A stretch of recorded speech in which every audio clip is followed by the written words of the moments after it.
So what's up, everybody? Caleb Plant will defend his titles on January 30 versus former champion Caleb Truax. What do I think about this fight?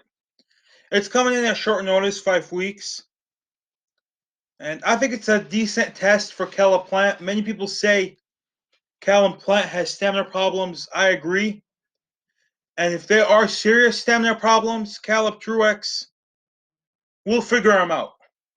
This is the battle of the Calebs. They're fighting for the IBF title. Caleb Plant is the champion, but Caleb Truax did hold this title before. He beat, in my opinion, a much better fighter in James DeGale. So Caleb Truax has what it takes to get the victory, and I like the fight. Let's see how motivated Caleb Truax is. Because if he is motivated and in shape, it's going to be a decent fight. I got Caleb Plant winning. I'll go more in detail as we get closer to the fight, and I'll make my prediction video. Alright, if you made it this far, please like and subscribe, share, comment, all that good stuff. Thank you.